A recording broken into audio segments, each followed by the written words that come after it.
안녕하세요. 김박사의 와인 레뷰입니다. 이번 영상에서는 보르도 와인의 모든 것에 대해 알아보도록 하겠습니다. 보르도는 세계 최고급 와인이 가장 많이 생산되는 곳입니다. 6,000개가 넘는 샤또에서 매년 1만 종 이상의 와인이 8억 병 정도 생산되는 이 보르도 와인은 부르고뉴 와인과 함께 프랑스 와인의 양대 산맥을 이루고 있습니다. 만원대부터 수백만원대까지 다양한 스타일과 또 다양한 가격대별로 심지어 자신의 생년 빈티지까지 찾아볼 수 있는 것이 이 보르도 와인의 매력이 아닌가 생각합니다. 보르도 하면 우선 레드 와인을 떠올리게 되는데요. 90%가 레드 와인이기 때문입니다. 기후적인 이런 특성 때문에 적포도 품종을 키우기가 아주 좋아서 까베르네 소비뇽이나 메를로, 까베르네 프랑 같은 그런 품종이 잘 자라고, 또 최고의 와인은 까베르네 소비뇽 베이스의 오메독 지역과 또 메를로 베이스의 생떼밀뇽이 세계적인 명산지로 알려져 있습니다. 보르도 최고의 그랑크리급 샤또들은 주로 오메독 지역에 모여 있습니다. 이 와인들이 유명하게 된 것은 17세기 이후부터인데요. 가장 큰 공을 세운 사람들은 바로 네덜란드의 물기술자들이었습니다. 당시 거대한 지롱드 강의 하류에 있었던 이 메독 지역은 대서양의 해류가 역류해서 들어오기도 하고 또 강이 자주 범람한 데다가 웅덩이가 아주 많아서 쓸모가 별로 없는 그런 땅이었습니다. 그래서 프랑스 정부에서는 16세기 후반에 네덜란드의 보르도에 물 빼는 공사를 요청하게 된 것이죠. 네덜란드는 국토의 4분의 1이 수면 아래라 물 빼는 데는 아주 천재적인 기술을 가진 사람들이었습니다. 그래서 네덜란드에서 기술자들이 와서 메독 지역에 조류의 범람을 막는 그런 제방을 쌓고 수로공사나 준설공사 또 풍차를 이용해서 웅덩이에 물빼기 공사를 수십 년간 한 결과 포도 재배에 알맞은 그런 포도밭이 17세기 중반에 조성되게 되고 1760년경에 메독 지역에 포도나무 심기가 완성됩니다. 보르도 최악의 재앙은 필록세라였습니다. 이 포도 뿌리를 갉아먹는 벌레가 미국에서 들어와서 유럽 전체의 포도밭을 초토화시킨 것인데요. 1870년대부터 1890년대까지 보르도의 포도나무들은 모두 필록세라에 감염돼서 말라 죽고 와인 산업이 황폐하게 됩니다. 당시 일자리를 잃은 포도 농가나 양조가들은 이 필록세라가 없는 해외로 눈을 돌리게 되고 아르헨티나나 칠레 같은 신대륙으로 건너가서 양조 기술을 전파하게 됩니다. 덕분에 프랑스의 포도 품종들은 신세계로 퍼져나가게 되고 함께 양조 기술도 전파하게 됩니다. 그래서 프랑스에서는 주로 습기나 또 추위에 약한 그런 품종들이 단종이 된 대신에 주로 아르헨티나나 또 칠레로 퍼져나가게 되는데요. 이 까르메네르라고 하는 품종은 칠레에서 또 말백은 아르헨티나에서 대표 품종으로 자리 잡게 되는 계기가 됩니다. 보르도 와인이 세계적으로 유명하게 된 가장 큰 계기는 1855년에 있었던 파리에서의 만국 박람회였습니다. 당시 황제였던 나폴레옹 3세는 이 보르도 와인을 세계적으로 알리기 위해서 보르도 상공회의소에 와인에 대한 등급을 5등급으로 매겨서 알려달라고 요청을 하게 되는데요. 지난 수십 년간의 거래 기록을 다 조사를 해서 1등급부터 5등급까지 61개 샤또에 대한 등급을 매기게 됩니다. 와인이라고 하는 이 농산물에 등급을 매긴다는 그 자체가 굉장히 획기적이면서 신선한 발상이라고 할 수 있습니다. 1855년에 61개 샤또에 대한 1등급에서 5등급까지 지정된 이 등급 제도는 지금도 유효하고 큰 변화 없이 지켜오고 있습니다. 메독 지역의 샤또 60개와 또 페삭 레오냥의 샤또 1개를 포함해서 이 61개 샤또의 등급 분류는 1등급이 5개, 또 2등급이 14개, 3등급이 14개, 4등급이 10개, 그리고 5등급이 18개로 구성이 되어 있습니다. 예외적으로 1973년에 샤또 무통 로칠드가 2등급에서 1등급으로 성격이 돼서 지금의 그랑크리 등급 5개가 된 것입니다. 이 보르도 메독 지역 와인의 등급 분류는 이렇게 경직되어 있지만 그 대신 생떼밀뇽 지역은 매 10년마다 한 번씩 계속 등급 조정이 다시 이루어지기 때문에 오히려 더 합리적이고 공정하다고 할 수 있겠습니다.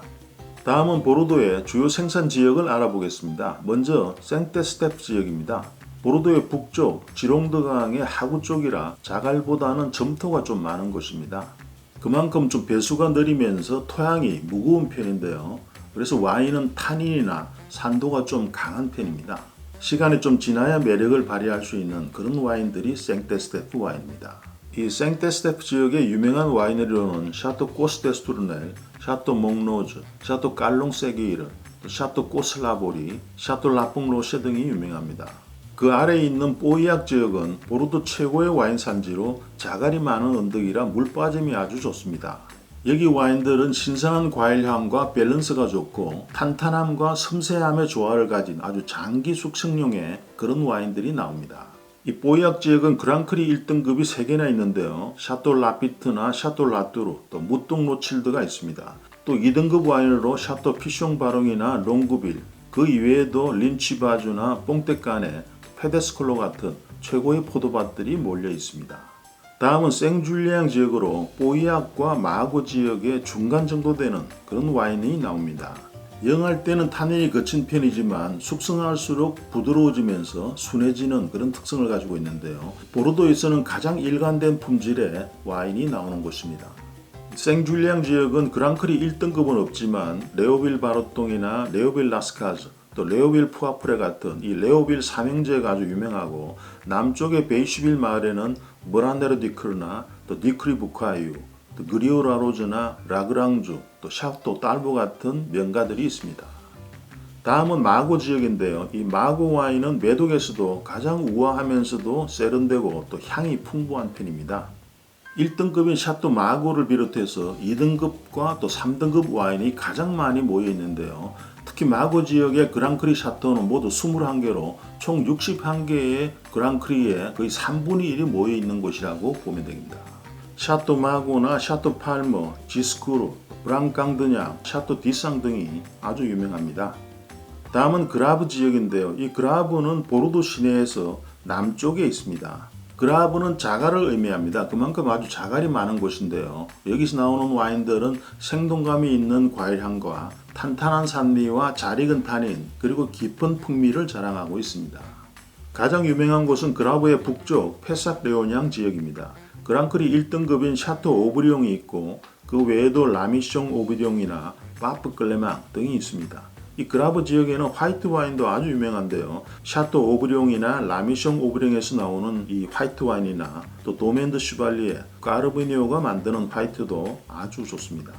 그라브 바로 아래에는 최고급 디저트 와인이 나오는 소테른이 있습니다. 이 와인은 옅은 검색을 띠고 또 세미용이라고 하는 포도 품종으로 만드는데 아주 높은 당분과 또 산도 때문에 100년 이상 숙성도 가능한 와인입니다. 이 소테른 지역에는 샤또 뒷겜 외에도 샤또 르웨색이나 쉬디로, 그리고 샤또 꾸떼 등이 유명합니다. 이렇게 보르도의 자안에는 생테스테프를 시작으로 뽀이악, 생줄리앙, 그리고 덜 알려진 리스트락과 물리, 그 아랫지역은 이제 마고와 그라브, 소테른이 있습니다. 이 지역을 줄여서 생포줄리 물마그스로 알아두시면 아주 편합니다. 다음은 지롱드강의 건너편, 즉 보르도의 우안에 대해서 말씀드리겠습니다. 보르도의 우안에는 뽀무롤과 생떼밀룡 지역이 아주 유명합니다.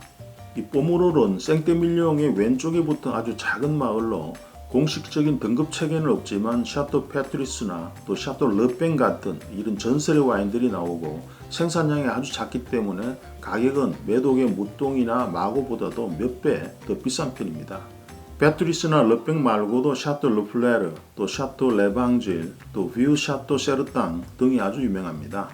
보르도의 우안을 대표하는 곳이 바로 생떼밀리옹인데요. 2000년에 오랜 역사를 가진 곳으로 유네스코의 세계문화유산에도 등재된 산지입니다. 이 생떼밀리옹 지역은 주로 점토와 백악질의 토양으로 구성되어 있고 매독 지역보다는 약간 서늘한 쪽입니다. 그렇기 때문에 가베네 소비뇽이 가을에 완전히 익기 어려운 그런 기온 구조를 가지고 있습니다. 그래서 메를로와 까베네 프랑 중심의 와인이 나오고 와인은 좀 더 부드러우면서도 순하고 또 여행할 때 마셔도 아주 좋은 그런 와인이 됩니다.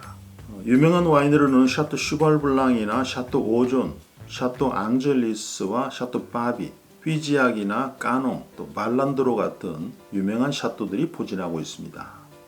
보르도 블렌딩 방식은 보르도의 트레이드마크이기도 한데요. 까베네 소비뇽을 베이스로 서너 종의 품종을 섞는 이런 블렌딩 방식은 한 품종이 주는 단조로움보다는 블렌딩을 통해서 훨씬 복합적이면서 풍부한 향과 또 고급스러운 질감을 느끼게 해주기 때문에 미국의 컬트 와인 같은 최고급 와인들이 이런 보르도 블렌딩 방식을 많이 택하고 있습니다.